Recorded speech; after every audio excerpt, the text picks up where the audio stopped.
Guys, আসসালামু আলাইকুম রহমতুল্লাহি ওয়া বারাকাতুহু। আজকে আবার আরেকটি ইন্টারেস্টিং ভিডিও নিয়ে চলে এসেছি। তো আজকের ভিডিওটি কোন উদ্দেশ্যে সেটা তো তোমরা থামেলা টাটা থেকে বুঝে গেছো। তো বেশি দেরি না করে চলো শুরু করা যাক। এই গাইস, আর্য অর্জুন ভাইকে সবাই রোস্ট করছে, সেটাই আমি আজকে তুলে ধরেছি। কে সত্য বলছে, কে মিথ্যা বলছে, আজকে এই ভণ্ডর জন্য আর রুবেল, শফিক, পল্লিগ্রাম টিভি এবং সাহেবকে নিয়ে আজকের ভিডিওটি হতে চলেছে। তো আপনারা ভিডিওটি বেশি স্কিপ না করে চলুন দেখতে থাকুন। তো সর্বপ্রথম এই ভিডিওটা দেখেন, তারপরে আমি কিছু বলছি। কাছে দোয়া করছেন আমার সঙ্গে তোদের দুজনের কোনোদিন দেখা না হয়ে যায়। আল্লাহ গো, এই ভিতু কেজুরটার সাথে আমাদের জন্য কোনোদিনও দেখা না হয়। তখন ঠেলা দিলে পড়ে যাবে, তখন বাড়া দোষ আমাদের। আরে বেরেনটা, তুই আল্লাহর কাছে দোয়া করছি না, আল্লাহকে নিয়ে মজা করছি। খবরের মধ্যে যাবি, তারপরে বুঝতে পারবি কিরকম দেয় পাস। সেই দিকে লক্ষ্য করে রোস্ট কর। পুরোনো ভিডিওগুলো এখনো ডিলিট করিসনি কেন?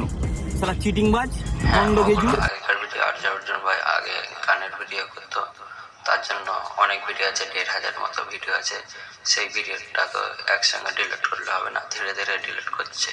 আর তোরা সেই ফাঁকে রোস্ট করছি। এবার কিন্তু নিজেকে ভাবে রাজা। আর্য অর্জুন ভাই কোনো ফেক সাবস্ক্রাইব কথা না, লেডি কুত্তার বাচ্চাগুলো ওর মুখটাও না ঠিক ওই রকমই।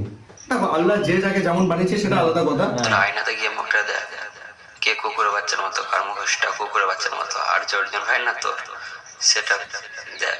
ফেমাস হবা, তুমি ইউটিউবার হবা। চলো আজ তোমাকে ফেমাস করিয়ে দিই। আরে উনি ভাইরাল হবে না, উনি তো ভাইরাল হয়ে গেছে।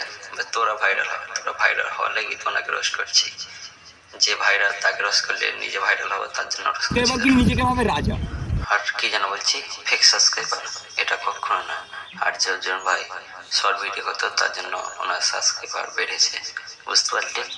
আর যদি তবুও যদি বলিস না ফেক সাবস্ক্রাইব, প্রমাণ দেখা, সেটা মেনে নেবে। প্রমাণ দেখা, কোনো জিনিসের প্রমাণ না দেখলে তো কেউ বিশ্বাস করবে না, প্রমাণ লাগবে। আজকে শফিক খারাপ হয়েছে এবং গ্রামের ছেলে মেয়েরাও খারাপ হয়েছে ওই পল্লিগ্রাম টিভির জন্য। কারণ ওনারা সব শিখিয়ে দিচ্ছেন কিভাবে প্রেম করতে হবে, কিভাবে ভালোবাসতে হবে, কিভাবে বিয়ে করতে হবে, সবই শিখিয়ে দিচ্ছে।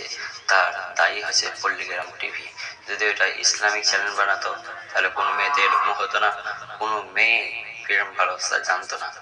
যখনই পল্লিগ্রাম টিভিতে ওরকম প্রেম ভালোবাসার ভিডিও দিতে লাগলো, তখন প্রত্যেকটা মেয়ে ছেলে সবাই প্রেমে পড়ে গেল। তো এর দায়ী শুধুমাত্র পল্লিগ্রাম টিভির চ্যানেল। আজ শফিক খারাপ হয়েছে ওনার বাপ মার জন্য।